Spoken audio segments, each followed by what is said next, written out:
Hello everybody, Joel here. Today we're starting a little project on the continuation of our patio. We poured a stamped patio. I'll try to link that in the description. Turned out pretty decent. I've got a video series, a playlist of that. But now it's time to transition from our patio up to the shed. So being the shed is portable, it is not, it's just on sleepers and could be moved out of here. I didn't want to bring the patio all the way up to it. Wanted there to be a buffer. So I was intending on having the concrete patio come all the way to about where these rocks are and then come straight out from the shed with a kind of an old-fashioned walkway, wooden sidewalk, ground level deck basically. So it just has to be made a little bit larger. We're going to tie it in. I'll try to give you a diagram here. From this corner, we'll go straight out. It's about 7 feet to the patio. We'll run diagonally along the patio there and go a little bit past and down to that corner, kind of behind that plastic little storage box where we keep our cushions for the patio furniture. So it's about 9 feet across the front of the shed. I'll put a little ledger board on there and just screw into the ledger board. And I've got some old 6x6 treated posts that I'll lay down for sleepers. Haven't ever done that before, but I figured that'll be a fine way of fastening the decking to the ground. We'll just lay it down and put some of this small rock underneath it. That'll level it up really nice. Got some sleepers laid down, 6x6. Got a 2x4 treated ledger up along the shed here. And now I'll get started on the decking. I'm going with 2x6 decking. Going to run a 2x4 the lengthwise along that outside sleeper there to give me a nice trim flush appearance up along the patio. And then we'll fill in with the decking. I'm going with a 2x6 for the decking, and I've got a small gap between the decking and the siding, but I had my corner boards were hanging down just a little bit, so I'm going to go ahead and saw those out.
There we go.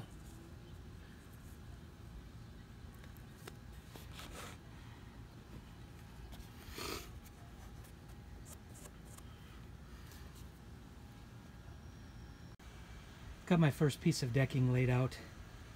I used a 3-4-5 method and also checked it with the framing square along the shed there.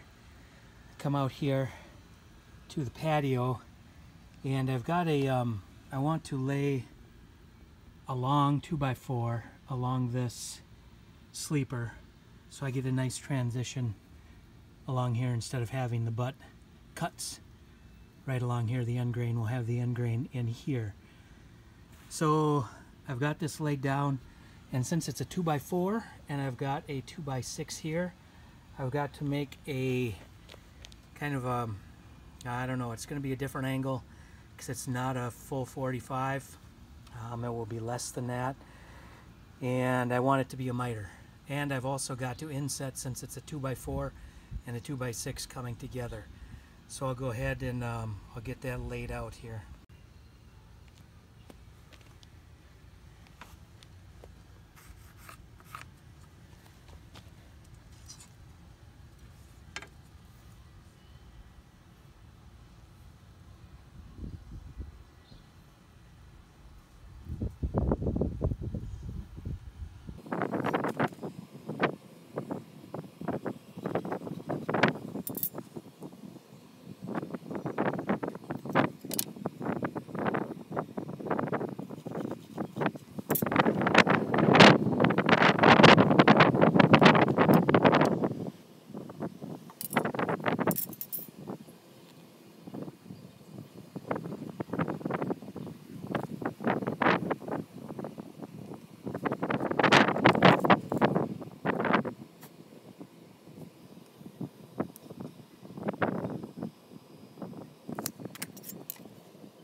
Okay, I had to turn the camera off because my thinking was getting a little bit too heavy. I've got a 15-degree angle here. It's actually 16 degrees. So that would be a 74 degrees. And half of 74 would be 37. So if I swing this to a 37-degree miter, I'm gonna say that I should be able to go 37 and 37 to make my 74-degree miter. So let's give that a try. 37 degrees. Yeah, 37 is 74. And then I'll trace that on my piece underneath.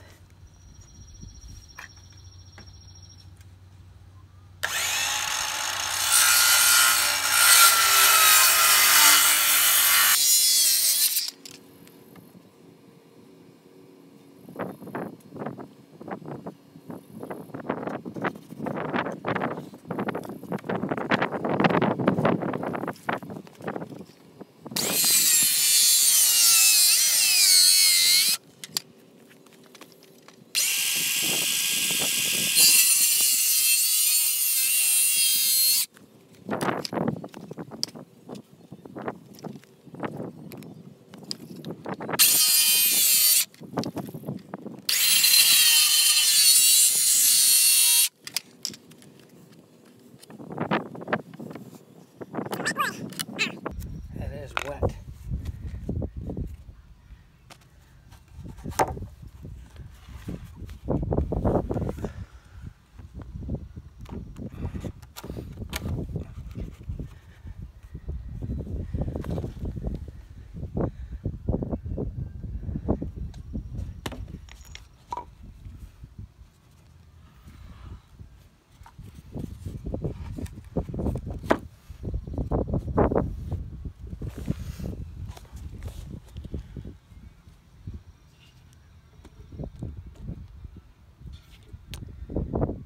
Came together pretty decent. I've got some aligning to do.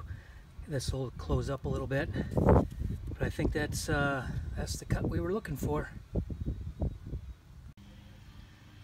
put some fabric down underneath, some real heavy duty fabric, and just have sprinkled some small rocks and some concrete junk pieces on top of it to hold it down. Don't want the weeds growing through this thing. I don't anticipate that being a problem. But we're getting some of these 2x6s in here. The cuts are turning out. It's a 16-degree bevel, 16, 17, somewhere in that area, and I'm getting pretty decent results with it. One trick is if you've got an open miter, one thing you can do is run your saw through the miter right along your finished board or your trim board, and that will pull it nice and tight. You'll just cut out that fraction of a sliver. It'll touch on one end, it'll be open on the other. Just run your saw right through that. If I have another one that's open, I'll go ahead and show you how to do it. But I had a couple at the beginning, and then I just changed my angle to 16, and I've been getting good results from there. So yeah, coming together. I'll go ahead and keep going here. And it's plenty hot out today, so I want to get this thing finished up.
I must have gotten some camera nerves because I was doing some pretty good cuts, and then I got a couple off here, so I can show you, get it on top here, you can see a little better the gaps. So we just run the saw blade right through there, and that'll pull them through nice and tight together.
Much better.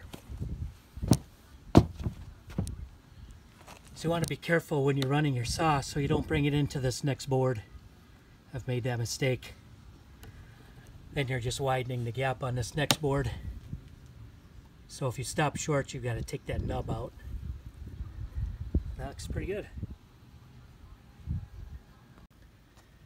So I've got another intersection here with the end of the little deck, and I'll get my mark out on this point. That'll give me the long point of my 2x4, and then I'll also mark the 2x6 in the same location. That'll give me the long point of my 2x6, and then I'll have a miter and then a tapered cut. So this will be, well, what are the opposite of 16 degrees? I don't know. I'll figure it out though. Might need a computer for this one. Well, here's the finished product on that miter. That was the last cut right there. Not perfect, but definitely will suffice. I think running this parallel board, this 2x4 right along the patio, was a good call, just to get those butt ends tied into something decent. I think all in all, it's a pretty good little ground level deck for the shed. I don't know if the light is messing with it here. Let's see if I can get a better picture. It's got good slope on it. for water to run off. Time to get these tools put away. I'm going to cut a couple of recessed lights in that shed overhang. Be a nice little sitting patio. Going to get that plastic box set up there. And I've got to get it screwed off yet. I'm just too wore out to do it right this minute. So that'll wrap this one up. Thanks for watching. If you liked the video, hit subscribe, hit like, and we'll see y'all on the next one.